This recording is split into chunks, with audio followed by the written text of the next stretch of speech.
이제 드디어 마지막 날입니다. 오늘 우리 주님은 오후 3시에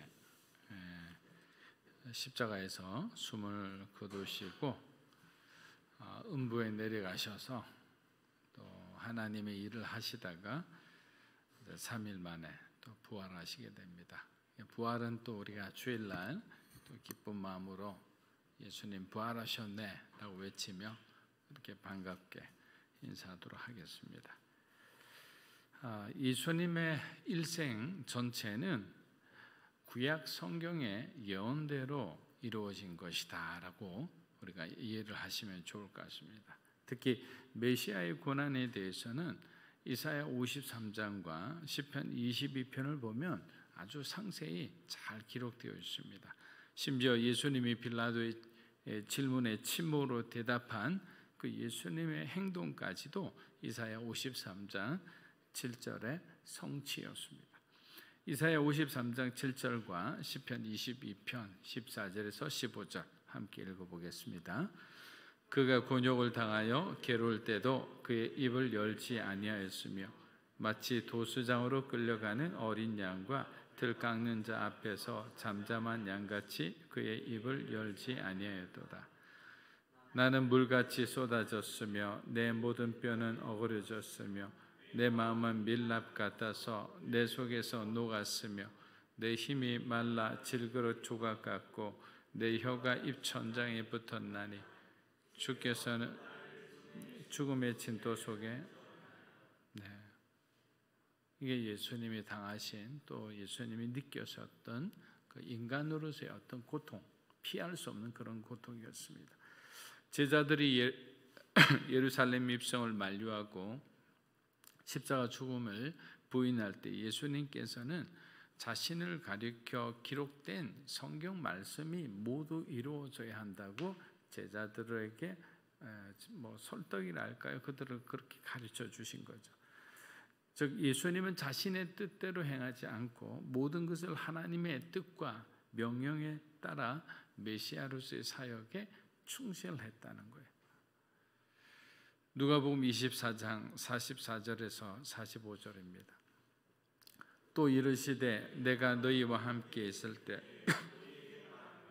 그 모세의 율법과 선지자의 글과 시편의 나를 가리켜 기록된 모든 것이 이루어져야 하리라. 이것이라 하시고 이에 그들의 마음을 열어 성경을 깨닫게 하시고 하나하나 예수님께서 이제 부활하신 후 제자들을 가르쳐 주시는 장면인데 이 또한 예수님께서 그들에게 무엇을 중심으로 말씀하시냐면 하나님의 말씀과 성경이었죠. 구약에서 예수님을 예표하는 사건을 계속 언급하는 것은 무슨 이유일까요? 신약과 구약의 그 주인공이 중심이 예수 그리스도이기 때문이에요. 예수님은 신약 시대의 사람들만 구원하는 것이 아니라 구약 시대의 사람들의 구원의 이유가 되시기도 하기 때문입니다. 그들은 예수 그리스도의 이름은 몰랐지만 구약 사람들은 오실 메시아 그분을 믿고 구원받았던 거죠. 그러니까 그분이 누구였냐면 바로 예수 그리스도였던 거죠. 출애굽의 최고봉은 유월절 어린 양이라 말할 수 있습니다. 유월절 어린 양의 희생을 통해서 출애굽할 수 있었기 때문입니다. 그 희생이 그런데 2000년이라는 시간을 넘어 그리스도의 십자가의 희생과 연결되고 있는 거예요. 이처럼 완벽한 구원의 계획을 세울 수 있는 분은 하나님 한 분밖에 없는 거예요. 시대를 초월하죠. 사람을 인종을 초월하죠. 그래서 성경을 읽으면 읽을수록 죄인된 인간의 구원을 위해서 하나님께서 얼마나 노력하셨는지 얼마나 애타하셨는지를 우리가 잘 알 수 있는 것입니다. 우리들 입장에서는 무한 감동이죠. 인간이 죄를 범하지만 않았다면 사실 예수님께서 그 수모와 고통을 당할 필요가 없죠. 그러나 창세기 3장의 선악과 사건을 통해 인간에게 원죄가 들어왔어요. 이것은 지워지지 않는 죄예요. 최초의 죄이자 이것이 영원한 죄이기도 하는 거예요. 이 문제를 해결을 해야 되는 거예요. 지금도 우리는 그 죄의 영향을 받고 있는 거예요. 그런데 그때 아주 흥미로운 사건 하나가 일어납니다. 그것은 에덴에 추방되어 떠나가는 아담과 하와 부부에게 하나님께서 가죽옷을 지어 주셨다는 거예요.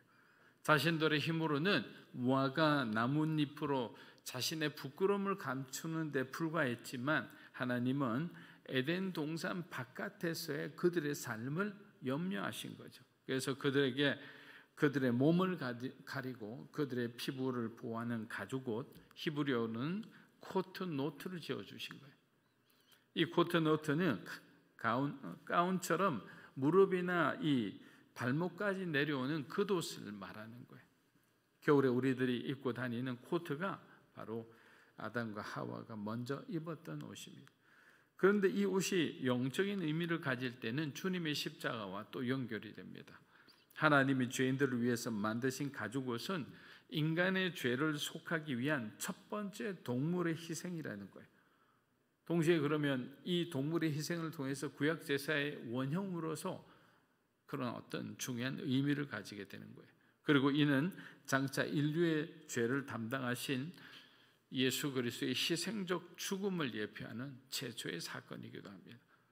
즉 창세기 시작부터 예수님의 성육신과 십자가의 죽으심과 부활과 재림의 모든 메시지가 성경 안에 담겨 있는 거예요. 성경만 잘 봐도 사실은 우리가 하나님에 대해 의심할 수가 없죠. 그런데 하나님께서는 인간을 창조하셨을 때 그들의 끝을 알고 계셨을까요? 제가 창세기 공부할 때 여러 번 말씀은 드렸지만 창세기 1장 1절의 의미를 말씀드린 적이 있습니다. 이 태초에란 말, 태초에 하나님이 천지를 창조하시니라 할 때 이 태초에라는 단어인 히브리어 베레시트라는 단어가 어떤 뜻이라고 그랬죠? 끝이 있는 시작이라고 그랬어요. 그러니까 시작이라는 뜻만 가지고 있는 것이 아니라 끝이 있는 시작. 하나님은 영원전에서 영원으로 존재하시는 분이에요. 그럼 하나님께서 인간을 창조하기로 마음먹었을 때는 인간의 창조의 첫 시작점이 있었고 그리고 끝점이 있다는 거예요. 그러니까 하나님은 이 시작과 끝 사이에서 이 인간이 하나님을 찬양하고 경배하며 그렇게 살기를 원하셨어요. 그런데 인간은 그렇지 못했어요. 그 시작과 끝점이라는 것은 그 안에 창조, 타락, 구속, 회복이라는 그 모든 하나님의 섭리가 들어가 있지만 만일 아담과 하와가 범죄하지 않았다면 저와 여러분들도 이곳에 있는 것이 아니라 에덴 동산의 어느 곳에 한 곳에서 열심히 기뻐하며 뛰어놀고 있을 거예요. 사랑하는 여러분, 예수님은 하나님의 뜻에 순종하여 인간의 몸으로 오셨습니다. 그리고 30년 동안 평생의 삶을 사신 후 3년간 제자들과 함께 본격적으로 이스라엘 전역을 다니며 공생의 사역을 했습니다. 가르치고 선포하고 그리고 치유하는 그 사역을 통해 많은 사람들이 예수님의 그 메시지와 사랑을 받아들였어요. 여러분, 가르치는 사역을 하다 보면 여러분들도 느낄 거예요. 그 제자가 한 명이라도 우리 교사가 된 사람은 그 아이들이 여러분들이 전하는 그 말씀을 그냥 꼬박꼬박 씹어 삼키듯이 그렇게 듣고 또 그렇게 살려고 노력하는 그 모습 보면 얼마나 기쁘세요. 보람이 있잖아요. 하나님도 마찬가지잖아요. 우리가 힘든 어떤 각자가 주어진 환경이 다 똑같을 수는 없으니까 어떤 사람은 왕궁에 태어나고 어떤 사람은 정말 가난한 동네에서 태어나서 굉장히 고생하고 살 수가 있죠. 그걸 가지고 우리가 하나님을 공평하지 못하다고 말하면 하나님에 대해서 잘 모르는 거죠. 물론 인간적인 어떤 기준과 관점에서는 그 사람이 굉장히 어려운 상황 가운데 있는 건 마찬가지예요. 그러나 그 상황에서 하나님을 절대적으로 의지하고 믿음으로 살아갔을 때 하나님은 그 사람에게 복을 주셔서 다른 사람이 부러워하는 존경받는 어떤 부의 위치라기보다는 그런 어떤 환경의 형편이 그렇게 변하지 않으나 사람들에게 존경받고 하나님께 인정받는 사람이라면 왕궁에 있는 사람보다 낫다는 거예요. 이 기준이 하나님의 기준이 돼야지 세상의 가치대로 돈이 많고 권세가 있고 명예가 있고 이런 기준으로 우리가 나가면 안 되는 거죠. 그러니까 예수 믿고 복 받는 것은 돈 많이 벌고 명예를 얻고 권력을 얻는 것이 아니라는 거예요. 그냥 하나님이 그 사람을 통해서 이 사람에게 내가 권력을 주면 그래도 이 나라를 또 이곳을 잘 통치할 거라 생각해서 하나님이 주시는 경우가 아니면 내가 애서 그것을 이렇게 마치 선악과를 따먹듯이 내가 그것을 금단의 열매를 허락하지 않은 부분을 내가 먹을 필요가 없는 거죠. 항상 그것을 먹으면 문제가 생겨요. 과하면, 그래서 과유불급이란 말도 있잖아요. 사랑하는 여러분, 마귀는 예수님이 죽는 것을 마치 자기가 허락할 수도 또 방해할 수도 있다고 생각했습니다. 왜냐하면 예수님은 인성의 한계를 갖고 있으니까 이리 치면 이리 날아가시고 저리 치면 저리 날아가시니까 이건 뭐야? 내가 할 수 있겠다. 천만의 만만의 말씀이죠. 빌라도가 예수님께 이런 비슷한 말씀을 하셨어요. 요한복음 19장 11절입니다. 예수께서 빌라도에게 대답하셨습니다. 위에서 주지 않으셨더라면 내가 나를 해칠 아무런 권한, 그러므로 나를 넘겨준 사람의 죄는 더 크다. 결국 빌라도의 죄가 더 크다는 게 여기서 드러나는 거예요. 사실 상황적으로는 빌라도 굉장히 좀 안타까운 사람이죠. 뭐 약간의 동정이 가기도 해요. 그런데 예수님이 말씀하신 거죠. 넘겨준 자가 죄가 더 크다라는 거예요. 빌라도의 죄가 유대인들 죄보다 더 크게 돼버린 거예요. 얼마나 무서운 거예요. 마치 그거와 같은 거예요. 그 경계병이 경계에 실패해서 갑자기 쳐들어왔어요. 그래서 우리 나라의 굉장히 중요한 부분을 이렇게 타격하고 다시 자기들은 돌아갔어요. 근데 경계병은 잠시 이제 잤을 뿐인데 그 경계병에게 군인들은 거의 사형을 온도예요. 아니면 무기징역이. 이해가 안 되잖아요. 그게 마치 빌라도에게 더 큰 죄를 묻는 거와 마찬가지인 것 같아요. 사랑하는 여러분, 마귀는 한편으로 예수님이 십자가에 오르시는 것을 반대한 자들이라고 제가 여러 번 말씀드렸을 거예요. 예수님이 오르는 순간 자신들의 운명이 그냥 끝나는 거예요. 제가 어떤 상황을 좀 예전에 비유하면서 말씀드렸죠.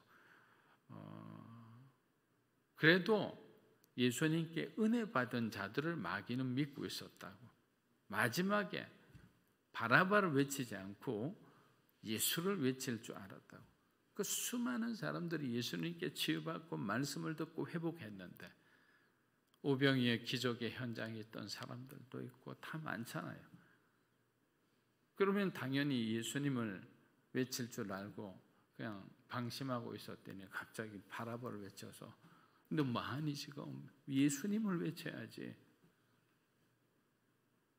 인간의 마음에 그런 어떤 심하게 변화되는 그 우리들의 마음, 그 마음을 붙잡을 수 있어야지 우리는 올곧게 성경이 말씀하신 대로처럼 하나님이 우리에게 말씀하신 대로 그 길을 끝까지 갈 수 있는 거야. 안 그러면 중간에 가다가 어떤 상황의 변화만 있다면, 조금의 자극만 있다면 그냥 포기해버리는 거야.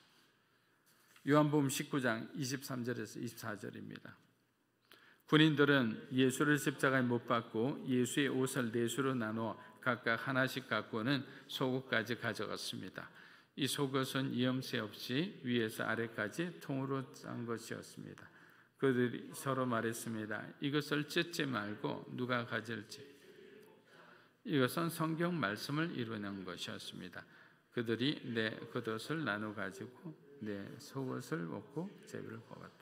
시편 아까 22편에 보면 그 12절부터인가 그쪽이 바로 이 지금 제비 뽑는 이 장면을 그대로 기록해 놨어요. 다윗이 어떻게 알았을까요? 다윗이 900년 전의 사람이 모르잖아요. 그런데 이런 것들이 일치하는 것은 이 성경을 성령님께서 지었다는 거죠. 하나님께서 이 지언자에게 성령의 감동을 통해서 이 모든 예언적인 것들이 연결이 되는 거예요. 신약과 구약과 과거와 현재와 미래 모든 것이. 구약이 예언되진 대로 군인들은 무자비하고 잔혹한 모습으로 예수님의 옷을 내수로 가졌어요. 아마도 4명의 군병들이 예수님을 그냥 괴롭히는 것 같아요.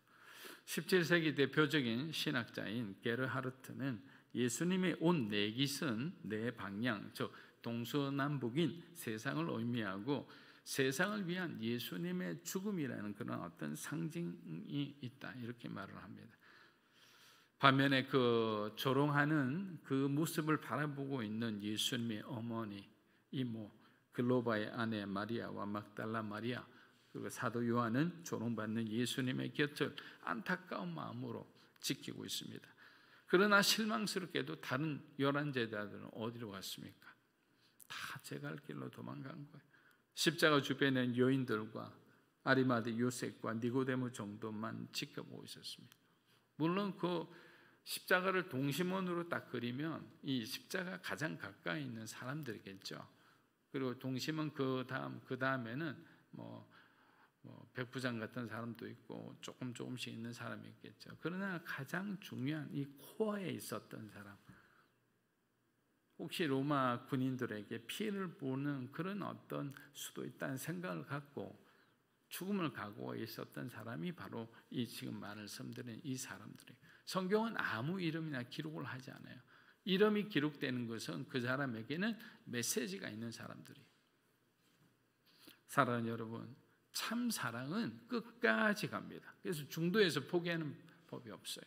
참 헌신도 자신의 유불리를 따지지 않고 예수 그리스도만을 위해 살아가는 사람들이.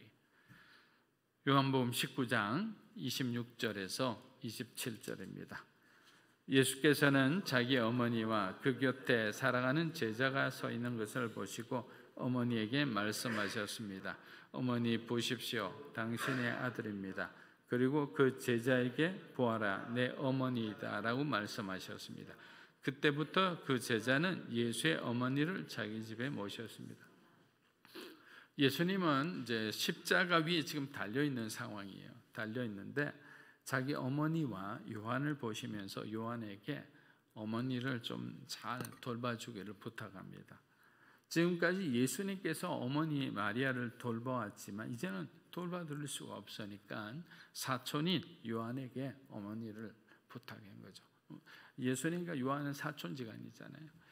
예수님의 동생들은 당시만 해도 예수님에 대해 적대적이었기 때문에 예루살렘에 오지 않고 여전히 가버나움 그들 집에 있었던 거예요. 이게 또 가정이 굉장히 어려워진 상태잖아요. 그런데 부활이란 사건을 통해서 가족이 하나가 되고 그 중에 가장 강경했던 야고보, 예수님의 동생 야고보, 그 야고보서를 쓴 야고보입니다. 그 야고보가 순교한 야고보잖아요. 그 야고보가 돌아오는 거예요. 얼마나 대단합니까? 사람이 한순간에 변하면 성경의 저자가 될 수도 있고요. 그 사람은 죽음을 두려워하지 않고 주님의 복음을 위해 살아갈 수 있는 사람이 되는 거예요. 그렇기 때문에 주변에 여러분 가까이 있는 누구라도, 여러분 자녀라도 절대로 포기해서는 안 되는 거예요. 예수님의 형제조차도 예수님의 죽음을 어떻게 보면 냉소적으로 바라본 사람들이잖아요. 그런데 예수님이 부활해서 그 부활의 능력이 그의 가정 가운데 들어가는 동시에 그들도 마찬가지로 깨어진 거예요. 무릎 꿇고 그 다음부터는 오직 예수, 오직 예수, 그 삶을 살게 된 겁니다. 어머니 마리아 입장에서 십자가에 달린 예수님을 보면서 얼마나 고통스럽겠습니까? 예수님이 하나님의 아들이에요. 당연한 겁니다. 그러나 해산의 고통을 통해 낳은 자신의 아들이기도 했죠. 어머니 입장에서는 그렇게 바라볼 수밖에 없죠. 예수님이 자라면서 이미 예언받은 대로 성경이 가르치는 대로 예수님의 어린 예수님의 삶이 점점 십자가로 가까이 가는, 죽음으로 가까이 가는 그 모습을 바라보는 어머니 입장에서, 부모의 입장에서는 그만큼 그 시간이 거룩한 일이고 하나님의 위대한 사역을 위한 일이고 자기 자신을 보면서 인간의 구속과 구원을 위한 사역이지만 그것을 스코프를 우리가 조금 짧게 보면 어머니의 마음은 그렇지 않았다. 요한복음 19장 28절입니다. 이후에 예수께서 모든 것이 이루어진 것을 아시고 성경을 이루려고 말씀하셨습니다. 내가 목마르다. 예수님은 채찍에 맞으셨을 때 피를 많이 흘리셨습니다. 그리고 골고다 언덕을 십자가를 지고 오르시는 동안 체력을 많이 소모하셨어요. 거기에 팔레스타인의 그 살인적인 도에 여러분 한번 가보세요. 저는 거기는 안 가봤지만 거기하고 비슷한 아부다비라는 곳에 갔어요. 그 아부다비라는 곳에 가서 처음에 밤에 도착했기 때문에 뭐 선호를 하고 괜찮아서 살기 좋네 이러고 이제 들어가서 이제 숙소에 있다가 아침에 딱 나와서 보니까 햇빛이 쨍한 거야. 그래서 그늘에서 딱 나가는 순간에 숨이 탁 막히면서 야, 여기서 어떻게 40년을 살았을까? 하나님께서 정말 불응기둥이라는 것이 없었으면 이들은 나가는 동시에 그냥 죽어버리겠다. 그 정도로 그냥 해요. 거의 40몇 도, 5도 뭐 이러니까. 그러니까 이제 성경의 역사를 우리 교회도 조금 성장하면 우리가 같이 성지순례도 가고 이래야 되는 거죠. 왜? 성지순례를 통해 성지에 가봐야 이 성경 말씀이 때로는 이렇게 툭툭 살아가 막 튀어나오잖아요. 지금 우리가 감으로, 사진으로, 영상으로 보지만 자기가 직접 가보면 온도도 느끼고 또 걸어보니까 너무 힘들고 그런 걸 통해서 우리는 점점 하나님의 세계를 더 깊이 알아갈 수가 있다는 겁니다. 그런데 예수님의 이 목마름은 육체의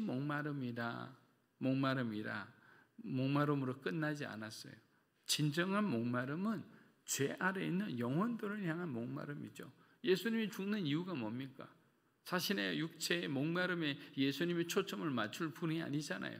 아직도 죽어가는 죄인들을 향한 그 영혼들을 향한 그런 목마름이에요. 하나님에 대해서 마지막 순간까지 예수님은 그 영혼들을 놓고 하나님은 몸부림치며 주님께 하나님 앞에 기도한 거죠. 부모님들이 자식 걱정할 때 자신의 몸이 고단하고 막 아프고 쑤시고 그래가 잠을 못 자면서도 자식의 자리를 못 잡고 방황하는 것을 생각하면 자다가도 깊은 한숨이 나오는 건 마찬가지예요. 자기가 아픈 거에 신경이 안 되는 거예요.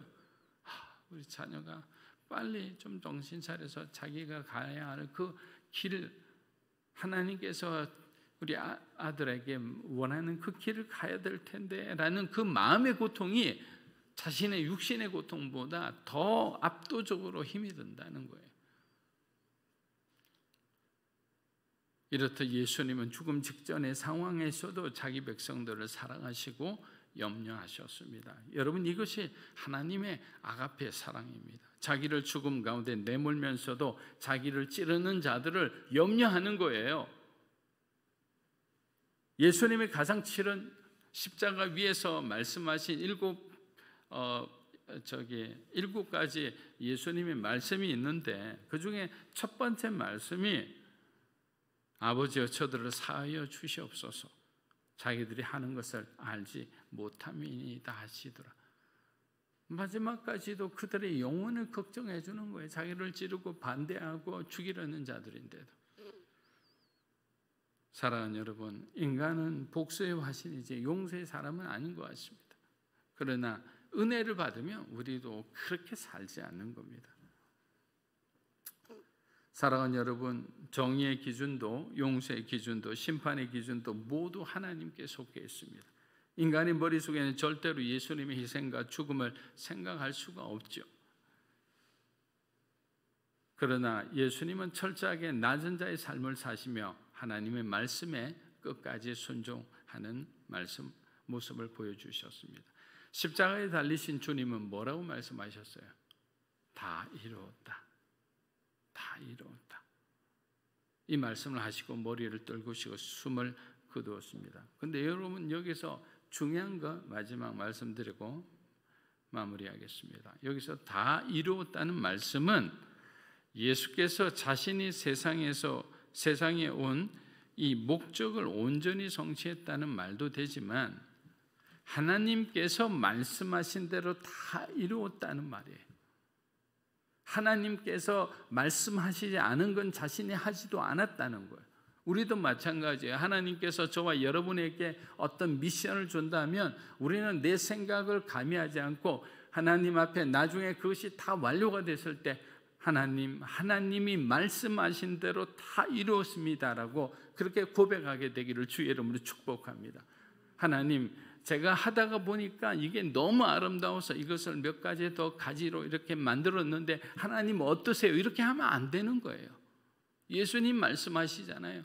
하나님 아버지께서 말씀하신 대로 성경이 예언하는 대로 제가 그대로 다 했습니다. 그 말씀으로 마지막까지도 예수님은 겸손의 말씀으로 자신의 삶을 마무리하고 있는 거예요.